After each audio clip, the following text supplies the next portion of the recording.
Hi, I'm Zachary Hillibert, and this is my racial autobiography. I think sometimes talking about race or racial inequalities is pretty difficult, especially for me because, I'm somebody that was really naive to it when I was younger. I grew up on a series of Navy bases. My parents had lived in multiple countries by the time I was born. They had very, very diverse friends. A lot of my friends on the Navy bases, a lot of different families came, to and from, the base that we were living on. And I always grew up with a very diverse group of friends. I had friends that were African American. I had friends that were Latino. I actually had friends that were illegal to this country for a long time, um, and never thought anything of it. It was something that I went through life. Those were my friends. Didn't realize that sometimes their life was affected by being treated not equally. Me being white, I had never had any issues with that, in my past, and I'd never seen my parents treat anybody any differently because that's just who they were. Um, I do remember getting a little older. My One of my best friends growing up from about middle school, from about eighth grade to the end of high school, 12th grade, was a girl from Mexico.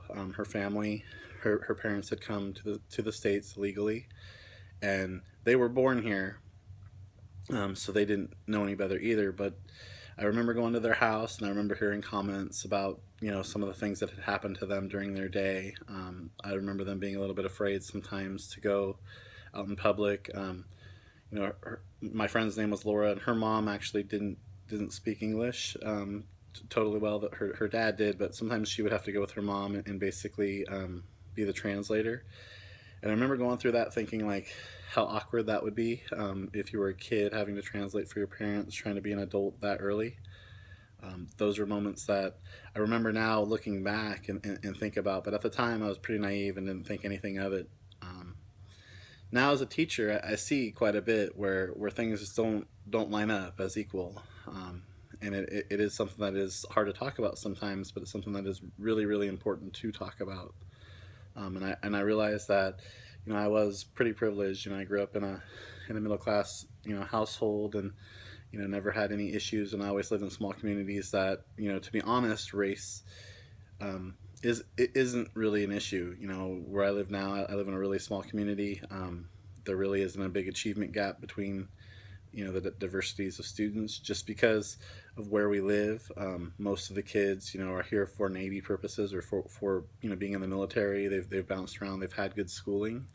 um, but I did do some student teaching when I went to UC Irvine down in some inner cities in Santa Ana.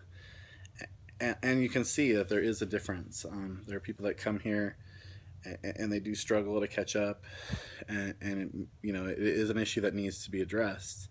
Um, it is something, like I said, I think it is difficult to talk about, but I think it's really, really important. If we want to do a great job in the future in education, we do need to figure out a way to make sure that everybody is getting the same education equally and that everybody is achieving at the same pace. And so it is an interesting thought. It's something that I'm looking forward to talking more about and to learning more about. Like I said, being coming from somewhere that was pretty naive, to seeing a lot of things really on paper and not experiencing a ton in person. I think it's something that would help me grow as a leader and see different ways to handle the inequality. So I am looking forward to that. Thanks for listening.